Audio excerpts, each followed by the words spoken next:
Well, hey everybody there, Brian Goulet here of GouletPens.com, and it's episode number 228 of Goulet Q&A. And if you happen to wonder what I have going on my arm here, I just gave blood this morning, and they gave me a t-shirt, which I thought was kind of cool. I know it's always fun when I mix up the shirts. I'm not so great about that on Q&A. I think I had one time where I wore the same shirt 3 weeks in a row without realizing it. I don't give much thought to my dress and appearance, so sometimes I just throw random stuff on.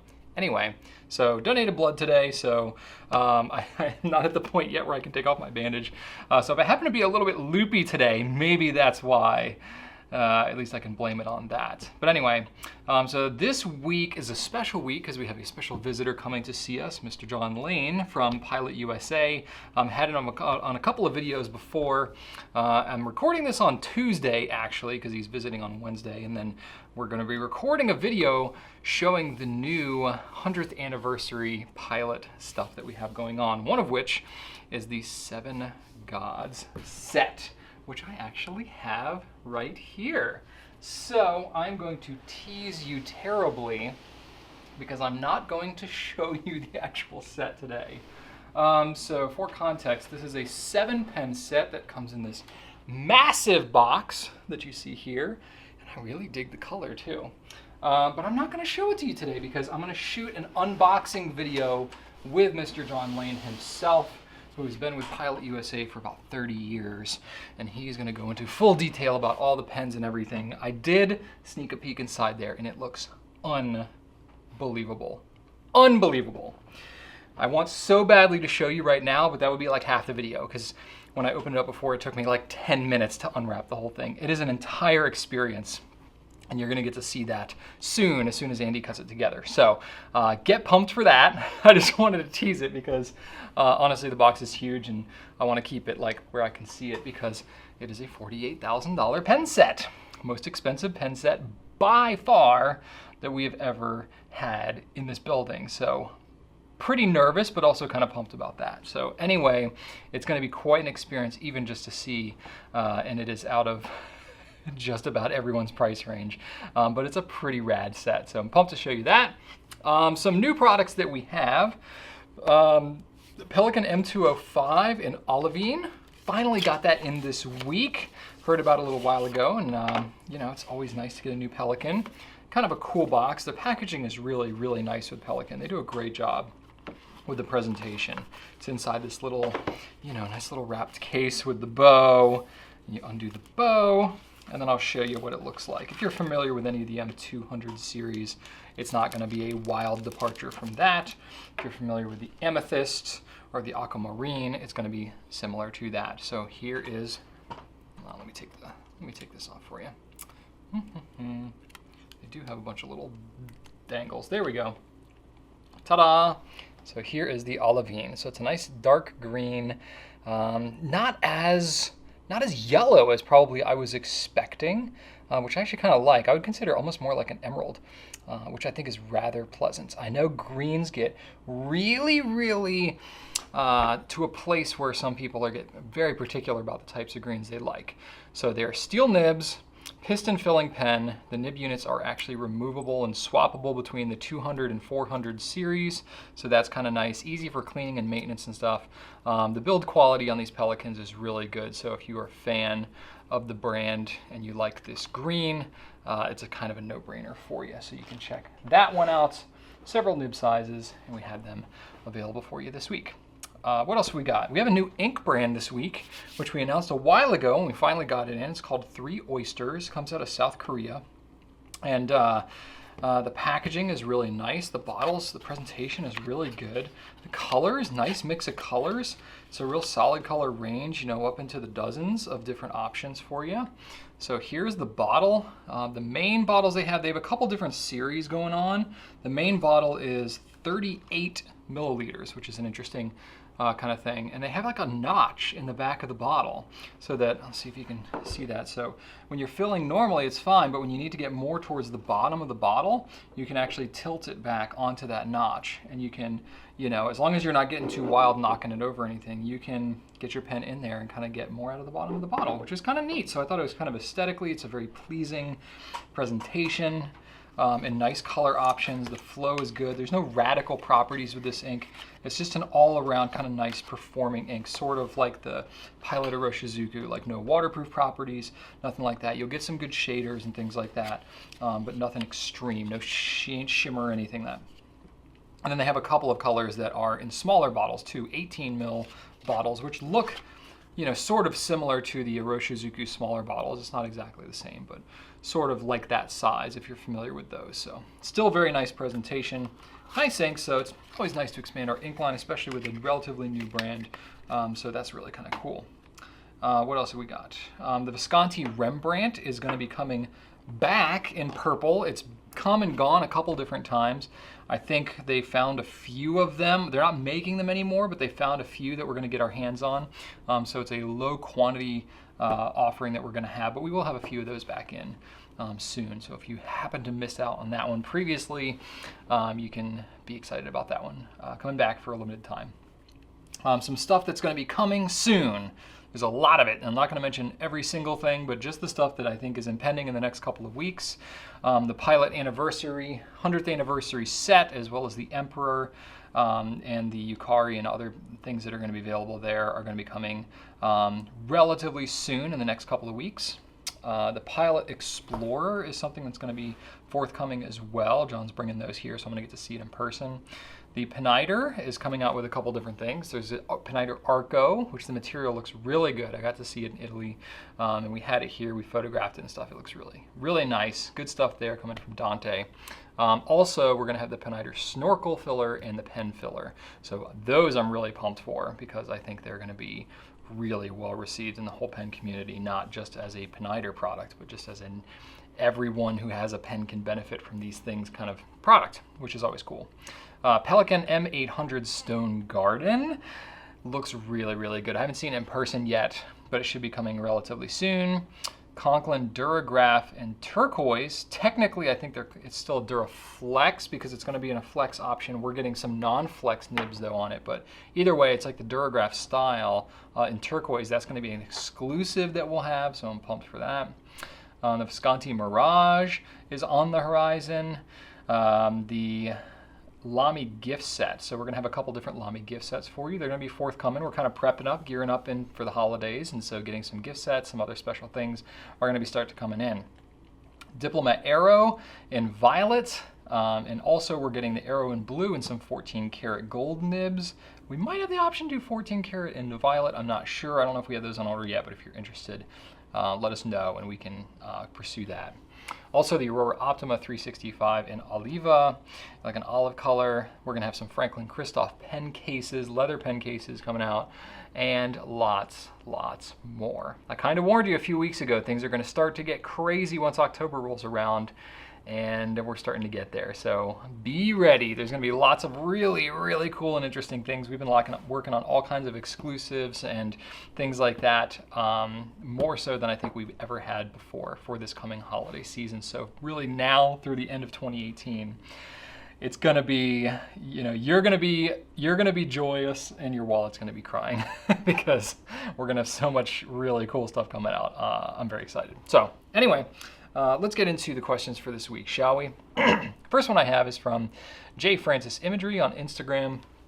What would you say is more popular nowadays in the current fountain pen climate?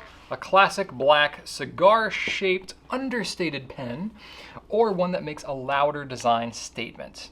I think I'm probably a little bit skewed. We're a little bit skewed here just because we're more of like a fountain pen boutique company. We tend to attract the more enthusiastic individuals, those who are deeper into the pen world, not so much your casual browsers. So, you know, for us, classic shapes and colors are usually, you know, up there as top sellers.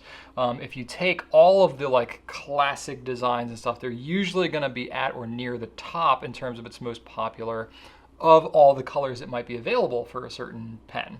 But if you add up all of the wilder, bolder colors, that's going to overshadow the more classic stuff. So I think we tend to lean a little bit more on the, you know, louder design statement, again, because we're more of a boutique kind of interest. But the pen for pen, the classic is usually pretty universally popular. So, You know, I think in most pen companies, they will have kind of a regular offering of somewhat more conservative colors.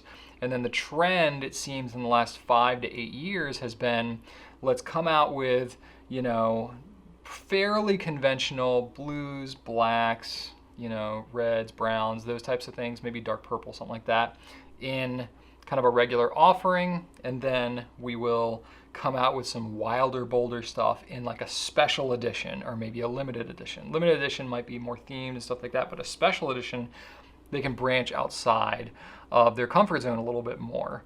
A little bit less risk from the manufacturing side. You know, they produce a certain number, they know it's going to sell eventually, and it's not a high commitment, so they'll do that, and it gets the community really excited, lifts the brand, so a lot of good wins there. So we encourage a lot of brands to do that kind of stuff. So I guess the answer is sort of both. You know, the classic ones are very popular. The bolder ones can be very popular too.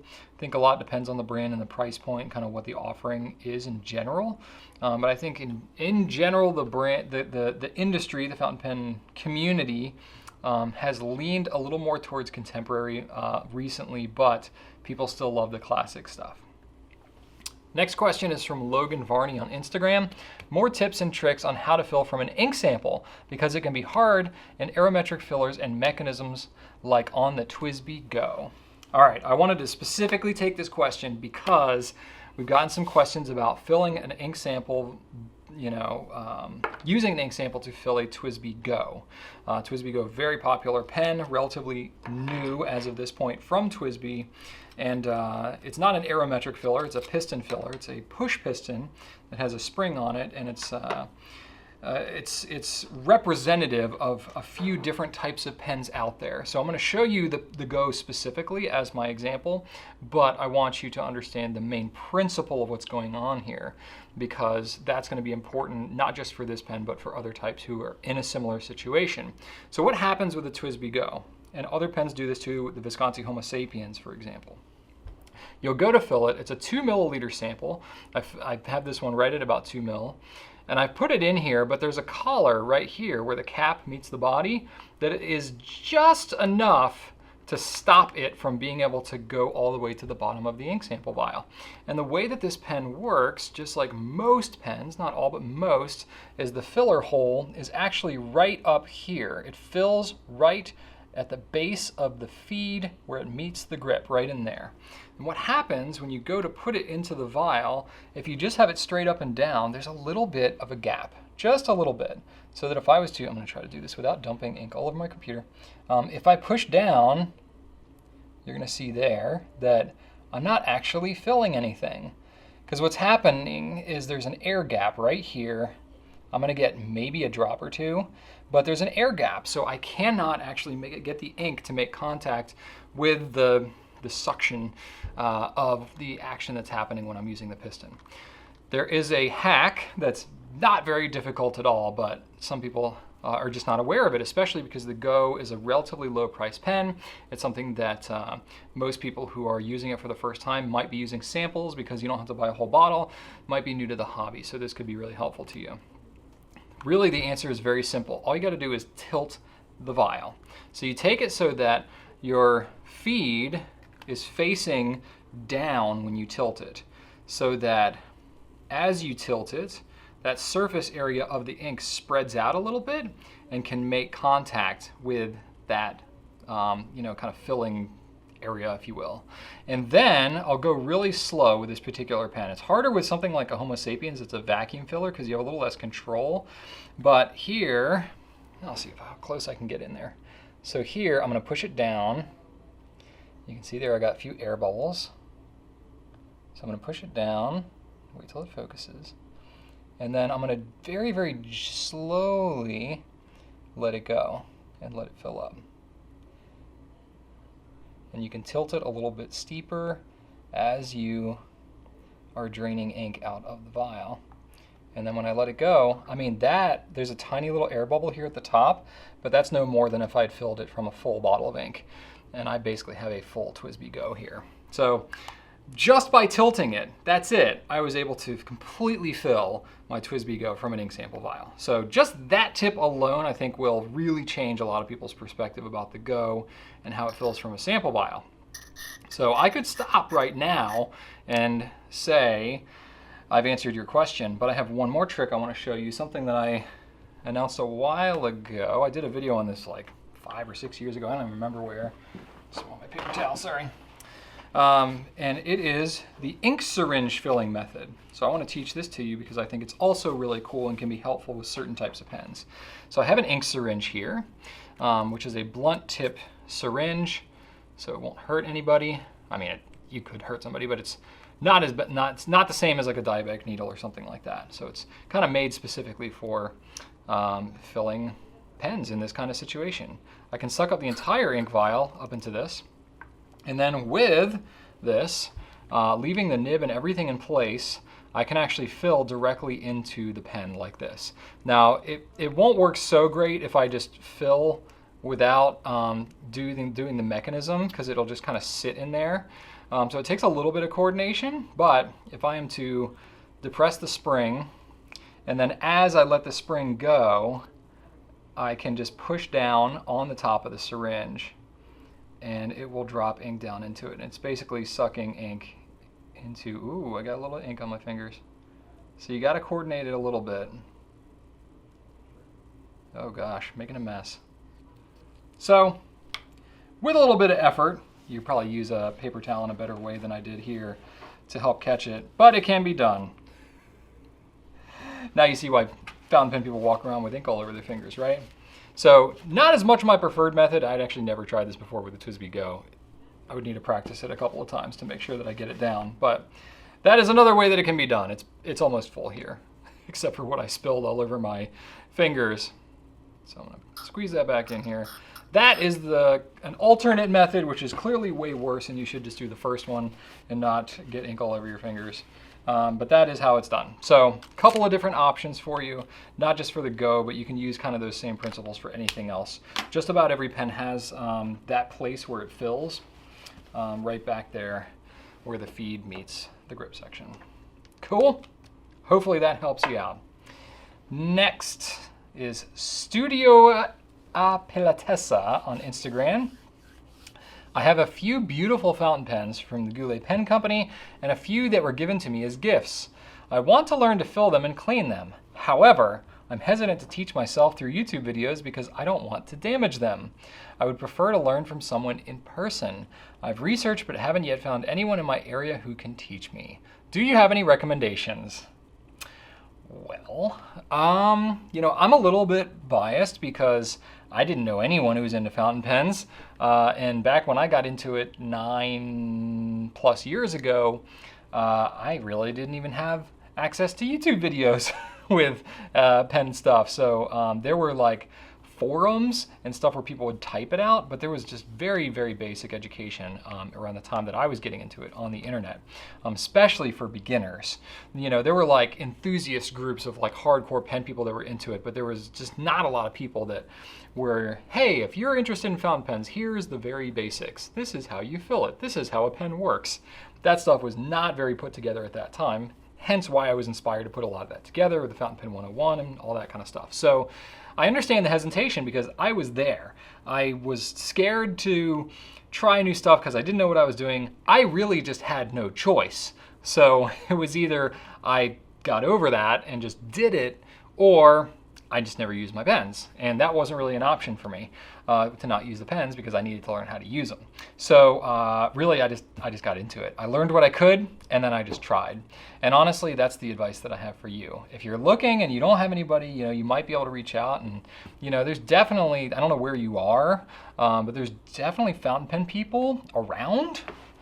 Even if there's a pen show that you can possibly go to that's maybe not super close, but it's close enough, you could maybe consider reaching out, or you can find hashtags on Instagram for people that are into pens, and you can just reach out, you know, over and over and be like, hey, I live in Wichita, Kansas. Does anybody else live in Wichita, Kansas? I would love to just play pens. And you reach out on enough social channels. There's the Goulet Nation Facebook group. There's other Facebook groups out there like the FPN Facebook group. There's the Fountain Pen Network. There's Reddit. There's I mean, so many different places. Just random hashtags on Instagram. You can reach out specifically to people, you know, who are in the industry and say, hey, is there any local meetups in my area? And they might know. There might be options for you there. Otherwise, you might just have to kind of dive in and try it out. Learn what you can on YouTube, but honestly, it's like, especially if you have a pen like the TWSBI GO, like there's not a lot you can do to really mess this thing up too bad. Yes, you might be able to break it in theory, but it's really not that easy to break it. It's not, I mean, yes, there are certain things you can do to screw up your pen, but if you're not trying to alter it or completely disassemble it or anything like that, I mean, the pens are meant to be used, so it's not like it's not like you're handling, you know, eggshells or something like that, where if you press it too hard, it can shatter. You know, you really can try. I don't really know what to say other than you really should try. If there is a pen store or a stationery store near you at all, you know, they might not know specifically all about your pens, but you go in and just ask around. People that are in the stationery art business would have a greater likelihood of having some knowledge of how to use fountain pens. Maybe that would be an option for you. Or ask around to your family and friends. There may be people, you know, those who are, you know, baby boomer age or maybe a little older, probably used fountain pens in school. It may have been a few years, but they at least may understand the concept or may be able to dust off some cobwebs and show you kind of how it's done. But honestly, it's just not that scary. I just want to encourage you to just get in and try. I promise you that whatever you do, it sounds like you're already cautious enough. Yeah, I don't have to tell you to be careful. Go in, try, and see how it goes. And I don't think you're going to do anything so bad that you're going to ruin it forever. But maybe start with a less expensive pen to start. Cool? All right, Inkskine on Instagram asked, I'm one of those in love with almost anything rose gold. Will we ever see a pen with a rose gold nib? Yes, we actively have 8 different pens on our site that have rose gold nibs. Go to gouletpens.com and you can click on fountain pens, all fountain pens, right in the top navigation. It's right there in the top left. And then select nib color on the left sidebar. It's got all these different options for pen color, price, brand, all that kind of stuff. There's one for nib color. And then under nib color, it has rose gold as one of the options you can select, and it gives you a number for how many different types there are. You click on that and it shows you all of the pens that have rose gold nibs. So the ones that we actively have as of the shooting of this video, the Visconti Ocean Breeze in rose gold, the Visconti Medici rose gold, Platinum 3776 Nice, Nice Lilas, and Nice Lavande, the Visconti Portofino, the Nettuno 1911 Chrono Rose Gold, and the Aurora 88 Satin Black with Rose Gold. So these are not all cheap pens because they're all gold. I don't know of any pen currently that I've seen that has a steel nib with rose gold plating. I'm sure that is possible and could exist, but none of the pens that we have right now had that. They're all actually gold nibs. So they're gonna be kind of a little higher up there in price, but they are there. So we may get more, so just check back regularly. Again, you just click on that fountain pens, all fountain pens, nib color, rose gold. And whatever we happen to have on our site with the rose gold nib, you can see from there on out. Got a troubleshooting question here. This is from Linda S. on Facebook. Firstly, Brian, it was great to meet you and Drew at the DC Pen Show. My first. It was great to meet you too. My question is for pen maintenance, especially piston fillers. And as new to fountain pens, I'm cautious about dismantling, but it takes forever to clean a piston filler. I miss the bulb syringe speed I can use on converter pens. Any suggestions? Yes, I would say, you know, if you're new, don't worry too much about taking your pens apart. Yes, it can be done. If you have things like TWSBI, it's a little bit easier. Drew's gonna cringe at me saying that because, believe it or not, there's quite a few people that take apart their TWSBIs and have trouble getting them back together. Even though there's supplied instructions and we have a video and there's a wrench and everything included, some people still, it's just not in their nature to take things apart and put them back together.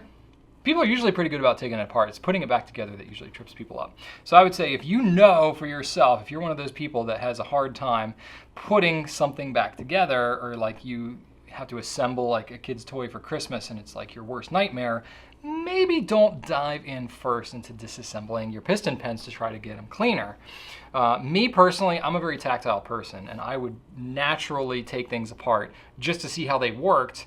And if I couldn't get it back together, I would still try, and maybe I would break it, and then I would learn something. So that's more in my nature. So for me, it's never a scary thing to take a pen apart.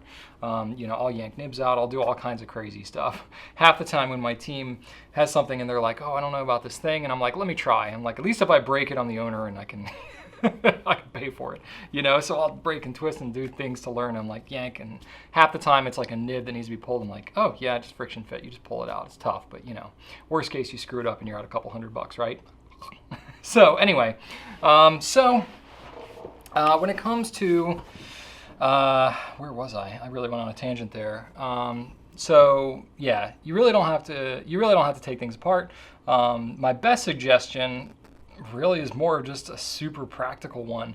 If you have piston filling pens, you don't want to take them apart.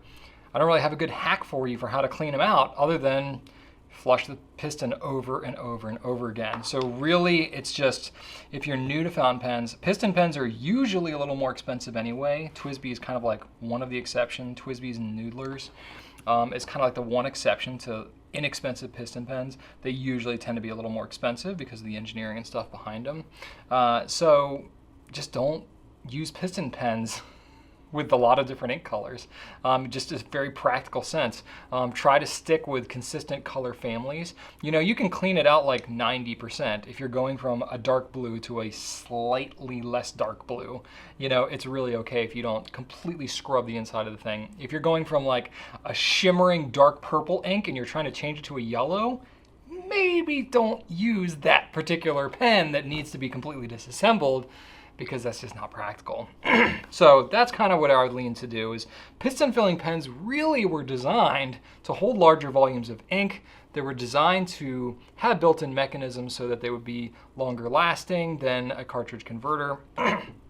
Cartridge converter is meant to be replaceable. The piston filling pens honestly were designed to be used with the same ink kind of over and over again. And you clean them out just with regular maintenance. If you keep the same ink in a pen, you may want to flush it out casually once a month, just to kind of keep it fresh, because there's grit and grime and stuff like that can build up in the pen just from paper fibers and dust that's attracted to the nib through static electricity and stuff like that. I'm really all over my words today. If you're using a pen regularly, it's good to clean it out, even if it's the same ink and you're not changing ink colors once a month. That's kind of about what I like to say. I don't always do that, but that's what I like to say. That's the ideal kind of circumstance. But for changing ink colors and stuff like that, it is kind of a pain to clean out piston filling pens. So for me personally, what I do is I just don't use piston filling pens for like testing out different ink colors and stuff. I'll use something like a Lamy Safari or Palette Metropolitan or something like that, where it's really easy to flush it out. You can take that bulb syringe, boom, and you can use that on your whatever. What do I have? What do I even have here? I don't even have a good cartridge converter pen. I have a Shark pen. I have a Jinhao Dragon. Maybe not the most ideal ink testing pen, but if you have a cartridge converter pen like this, all you gotta do is remove the converter. You can flush out the converter on its own, flush the bulb syringe, take that, boom, flush it out, and pretty much like one push full of ink. There's 2 ounces of ink in this bulb syringe, and it's pretty much gonna be clean enough for you to change colors, unless you're dealing with some really crazy ink, as opposed to a piston thing where you gotta go over and over and over again. And something like TWSBI GO, which I just talked about a minute ago, that's a very easy pen to clean out because you just push and push and push over and over again. But if you have something like, the M205 olivine, you got to do this, and you got to go down, and you got to twist it multiple times, and you got to twist it up, and then you got to twist it down, and then you got to twist it up, and you got to do that like a dozen times for it to get fully clean, and that just gets kind of old, personally. So I don't change out the inks in my piston filling pens all that much. But then the larger ink capacity, you're negating the benefit if you're changing your inks constantly. You want to have a large ink capacity so you can carry on the ink for a long time and not have to change it as much. So use your judgment, but basically, you have what you have, and you just got to deal with the laws of physics for what it is. I don't have any hack for you for cleaning a piston pen faster without disassembling it. I don't have anything for you. All right, I got a couple of business questions here from Eric P. on Facebook starting out. Any plans on carrying any small operation boutique pens? You know, a la Edison pens. Edison's a little bit larger now, but they're still very, very boutique in the grand scheme of things. I know we're a little more known for being involved with Edison, but really in the grand scheme of things, they're still very boutique. Yes, we love boutique operations here. We have several in the works. You know, I just announced earlier here we're, you know, carrying Franklin Christoph pen cases soon. I know we don't have any of their pens because they sell all their pens direct, but you know, the leather is boutique. And so yes, there are smaller brands, smaller operations like that we'd like to support.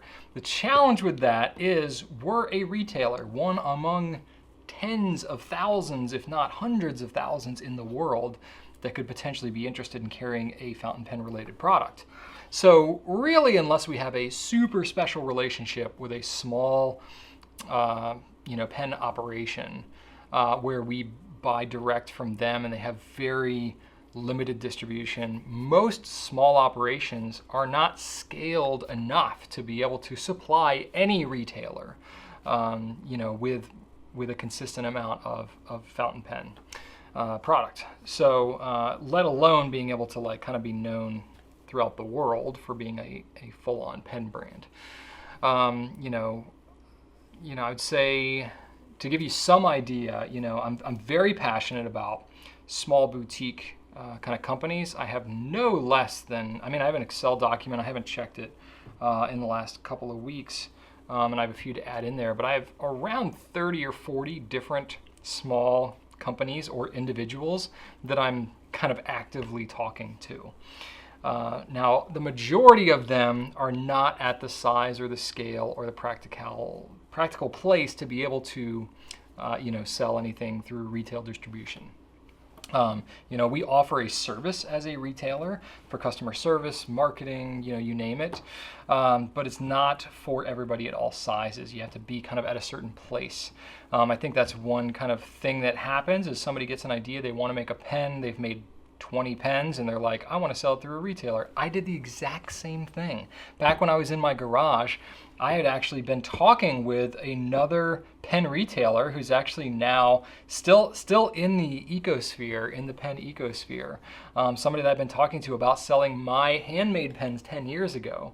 I wanted to sell through them, and they tried to educate me a little bit about how it works and what the process is, and I couldn't make my pens cheap enough, and I couldn't sell it for enough of a premium for what they needed to, and it just never worked out. So even back in the day, I didn't have practicality in terms of my own production capacity or cost effectiveness in manufacturing and these types of things for where it was practical. So I've been on both sides of it. So now for me with a boutique seller, I might talk to them for 2 to 3 years before it ever becomes practical. And 90% of them, it will never become practical for me to actually sell their stuff.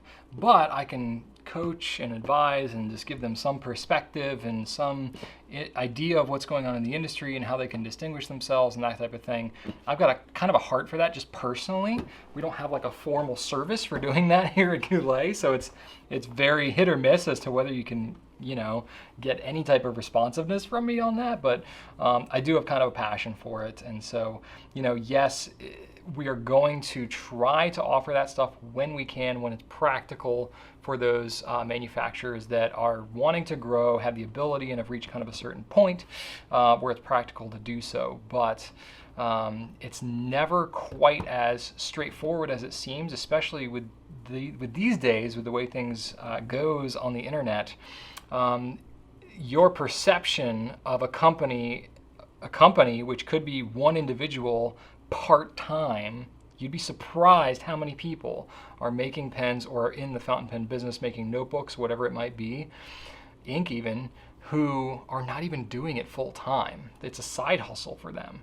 You really can't effectively do retail distribution for a manufacturer if you're not even doing it full time. You know what I mean? So it's like you don't see that stuff from the outside. Even me looking at a brand, I know a lot more about that kind of stuff now than I did 9 years ago when I first started. But even still, when I look at somebody's Instagram account or a blogger reviews something that I've never heard of before, you never really know kind of what's going on and what size that they're at. But there's just a certain level of reality and practicality that has to happen for distribution to happen for a manufacturer. And until it reaches to a certain point, it's just not going to happen. So if you are ever recommending something or asking about something, or you see different bloggers reviewing it, that doesn't mean that that brand is ready to scale. That doesn't mean that it should be available everywhere. The world is actually a very big place sometimes, and one manufacturer who makes something as a side hustle on the weekends and can send 6 pens out to bloggers, and all of a sudden bloggers blog about it and it starts to catch on some awareness, that doesn't mean that the person that manufactured it is ready to start shipping it to 5,000 stores worldwide. You know what I mean? So it's a very interesting place from like a marketing standpoint, and just kind of where we're at with social media and the reach that companies can have now, is because you don't have as much of those barriers to entry in some ways, but in others you do. And especially from a manufacturing standpoint, there's certain practicality that you have, and to be able to supply a certain level of it. So anyway, all that to say, my heart is really with craftsmen, craftswomen, upstarts, boutiques, that kind of stuff. It's a little bit of hassle to kind of make that happen, because it's not like I just pick something off the shelf and I can promote it and sell it. It takes a lot more work and relationship building, and sometimes a couple of years of back and forth before it can happen. But it is a very rewarding aspect of it that I'm going to look to do as much as is practical. All right, this next question is, I'm going to totally botch your name, 8LPNEKN8 on Twitter. I sat there for like 2 solid minutes trying to think of how to actually pronounce your handle. Couldn't do it. So anyway, just spelled it out for you. How does Goulet decide what pens to have on hand or keep in stock? For example, Faber-Castell makes an Essentio in black aluminum. There's also a version of the Essentio in black carbon, which I'm interested in. Goulet only has the aluminum listed as an option. Thanks. This kind of thing is where it's like part art and part science, right? So like me, Rachel, and our product team really decide and debate, and we really go back and forth about this, because you look at our website and you see there's some 4,000 products, right? What you don't see is all the other things that are also possibly available from all the different manufacturing distributors. I can't even add it all up, but just as one example, Clairefontaine, right? So Clairefontaine is from France, and we carry a couple hundred, maybe not even a couple hundred, maybe 100 of their products. I should probably know that off the top of my head, but a selection of their products. They have a catalog that's like 350 pages thick that has no fewer than probably 10,000 products in it. And we might carry 100, maybe. I mean, there are so many different options just for that one company. So it's like, there are so many things out there, we have to narrow it down somehow. It's completely impractical for us to carry everything from everybody, obviously. So, manufacturers and distributors can help guide us, especially if it's a new brand. We might have some idea of it, and especially in the earlier days when we were smaller, it was a lot easier because it was just very obvious. People were like, Rhodia top staple bound pads are the best, and Clairefontaine Triomphe. We would hear the same things over and over again. And I don't know why I'm using paper for everything as an example, but TWSBI, a lot of people are asking for TWSBI. There's a limited offering, so it's like whatever model there is, it's like, okay, that's pretty easy. But you get into some of the other brands and there's like a zillion different options, and how do you know what to choose? Especially when you get into pens. Yes, the Essentio, may have, however many color. I don't know all the colors off the top of my head, but say there's a random pen brand might have 8 different colors of pens, and they may have 4 or 6 different nib sizes. We add all those different combinations, and then you got to carry multiples of all of them to have them available and all that kind of stuff. That really can add up. So sometimes it's just we don't know where the demand is. Sometimes it's we only have a certain amount of money because we're a no-debt company, so we have to be practical. We can only buy but so much, and we have to sell what we buy within a certain period of time because, I'm not just in the the pen storage business. I'm not looking to have an entire warehouse full of pens that never sell. That's not particularly interesting to me as a business model, and my people like to get paid, and we like to be able to keep our lights on and these types of things. So, we want to be smart about how we manage our inventory, putting my very much my business hat on here. And from your standpoint, like, if we carried all these different things of pens that you weren't necessarily interested in, you just get bombarded all the time. It would be so noisy. We try to narrow it down to the things that would be most interesting to the most people. And that's where, as a retailer, we can even do a better job of kind of segmenting out things that you're interested in, only showing you products that you're probably more interested in and compelled to actually pay attention to. So when we have 4,000 products, or 5,000 or 8,000, who knows in the future, we want to make sure that they are effective, that they're useful, that they're relevant. And, you might be interested in the Essentio and black carbon, but you might be the only person who's asking us that might be interested in it. I don't know. That's where it really helps for us to have, engagement and doing things like this, where we can go back and forth and you can comment and we can read it and talk about it as a team and get an idea of where it might be. So, sometimes it's the manufacturer distributor guides us to say, hey, this is a new brand, but these 3 colors out of the 5 are the most popular. Maybe start with those.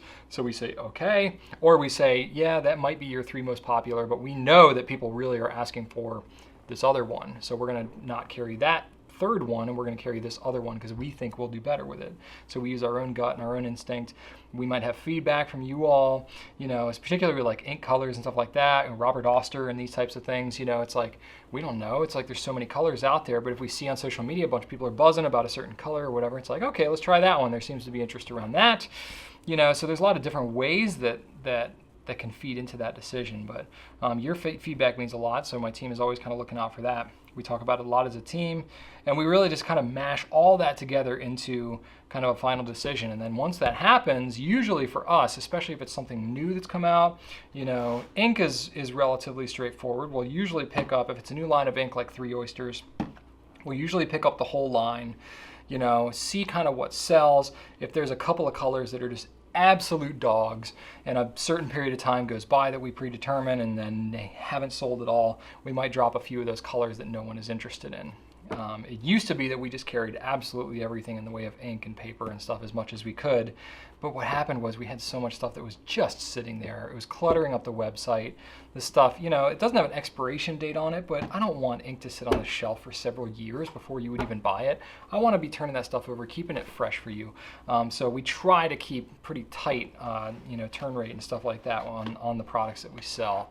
We try to manage all that stuff.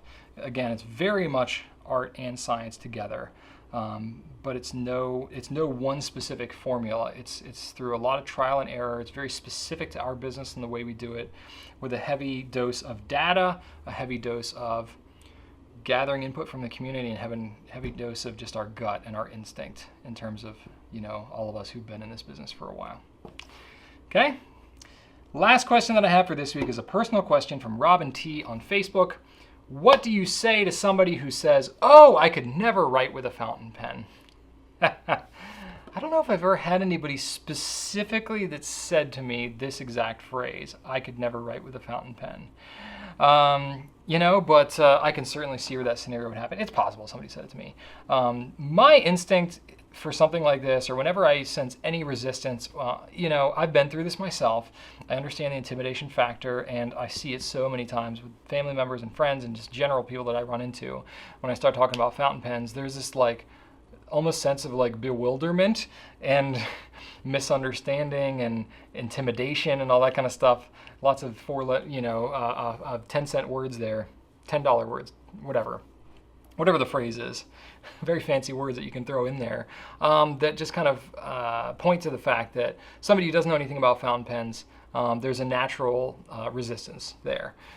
So for me, what I try to do, especially if I'm in person, which that's what I'm just interpreting, Usually if I'm on social media, I don't get people that are saying, oh, I could never write with a fountain pen. Maybe every now and then, and my response would just be like, sure you can. Like, can you write with a pen? Then you can write with a fountain pen. But for me, my instinct, if somebody's like, oh, I can never write with a fountain pen, or, oh, I've never written one. Usually I get people that are, oh, I've never written with one. That's more often what I get, like in person. It's not, I could never write with one. It's, I've never written with one. And my whole thing is like, let's find out. And I don't even like ask them a zillion questions about it. I'll just pull out my pen because I always have a pen on me. And I'm like, let's try it out. Boom. And I like get the pen in their hand physically. And they're like, oh, this is kind of cool. You know, and I'm like, here, put it on paper, like try it out. And I'll give them some very brief instruction that's just like, you know, this is the nib, the metal part, and that's where it writes on the end. It's called the tip. You know, you just want to make sure that the metal part is pointing towards the sky. You don't grip it real hard. You don't have to press it real hard. Just let the pen write under its own weight. And people will usually get, with that little instruction there, that little 20 seconds, that's usually it. And with a personal imitation like that, that's like, don't worry about it. Here, try it out. You know, I was new to it too, but here, try it out. I think you'll probably like it. You know, and you explain to them, you don't have to press real hard so your hand doesn't cramp up and it feels really nice. And look at the color of the ink. Isn't that cool? You know, you can get a really fine tip or a really broad one or whatever. And people are like, oh, that's so interesting, you know, and I can usually, well, of course, I do this all the time. So, you know, it's probably a little different from me, but it's really not as intimidating when somebody feels like they have a personal invitation into it. And I think that happens a lot in the fountain pen world. I think probably 90% of the people that are in the fountain pen world have had some sort of invitation from somebody, whether it's a virtual invitation like, hey, check out this video. You know, a lot of people share our videos, and that's exactly the point, is to share it and you know, introduce more people into the pen world. Or just, you know, word of mouth. Somebody's your coworker or somebody that you work, or if you're a college professor and you have students, it's like, here, you know, try a pen. Here's a Platinum Prepper, here's a Pilot Varsity, whatever. Try it out. It's cool, try it. You know, and that right there will almost always mitigate that initial feeling of like, I could never write with a fountain pen. It's like, why not? Like, who are you? Like, what is so intimidating about a fountain pen? Like, do you realize that everybody who wrote things down for the first half of the 20th century was writing with a fountain pen? Like, everyone.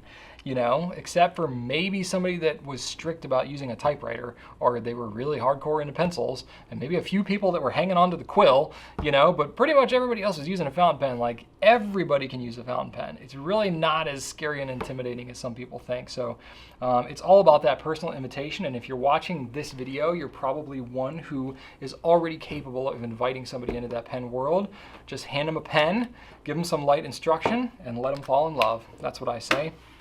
So my question of the week for you this week as we wrap up Q&A is, what boutique fountain pen related brands are out there right now that you would love to see us carry at Goulet Pens? Anything that's not on our radar, I'd be very curious to know. Of course, I know a few are probably going to pop up that I'm going to predict, but I'm not going to spoil it. I'm not going to plant anything for you. I'm going to let you go ahead and give your input. Anything that you've got on your radar that you would like us to know about or you think would be cool for us to carry one day. And I'll say there's several brands that we carry that once were completely impractical, way too small, didn't make any sense. And we started those relationships, started those conversations, and now they're brands that we carry. So, you know, you never know where it could end up. So we'd love to know what it is that we're missing out there. So please leave it in the comments. And then my writing prompt for you this week, if you want to actually put your pen to paper just for yourself, not in the comments or anything like that, but just write out a positive memory of something that happened from your childhood. You know, I think we can all draw upon something that was very fun. You know, and I've got several good ones for myself. I'll go ahead and give you one just because I think it's really funny. I don't know if I've ever talked about this before, but what the heck. I just told somebody recently about the story and they thought it was pretty hilarious. So when I was probably 7 or 8 years old, I think I was maybe 7, very innocent child. I was at the candy store and I wanted to buy a Christmas present for my sister. So I bought this very fancy looking chocolate and I thought it was really cool. I was really excited to give it to her. So we wrapped it up and my dad, mind you, was there and present and watching me do this. So I went and I gave this Christmas present to my sister and I thought it was absolutely the best Christmas gift I could possibly think to give her because I love chocolate and why wouldn't she? And it looked really fancy. Well, we opened it up on Christmas morning and everybody in the family busts out laughing. And as it turns out, I had bought my sister chocolate body butter. Now, I know I try to keep this show family friendly, so I won't go into it any more than that, but let's just say that it's not necessarily a gift that is meant for one brother to give to his sister. So it was really funny, and I didn't quite understand it at the time. I was hurt for like a little bit of a moment there when I was a kid because I wasn't expecting a laughter reaction.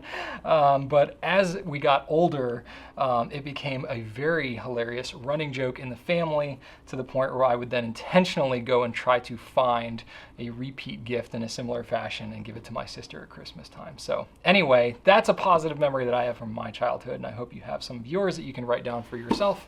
You can check out some of the products I talked about here, most of them, at gouletpens.com. Be sure to subscribe if you haven't already. Leave some comments, interact with us. We love being involved with you in the pen community. And go ahead and donate blood too if you haven't recently as well. I never gave blood before in my life, except for about 6 months ago, and it was kind of cool. It feels a good experience. You can save up to 3 people's lives. So I'm not affiliated in any way with Virginia Blood Services or any other blood-related organization, but I do think it's pretty cool to be able to do that. And I've had some family members that have had cancer and things like that, and been able to benefit from blood transfusions and these types of things. So it's a pretty cool way to help people out that I think would be neat for you to do. Anyway, hope you have enjoyed this Q&A. Have a great weekend, a great rest of your week. Look forward to that video, and right on.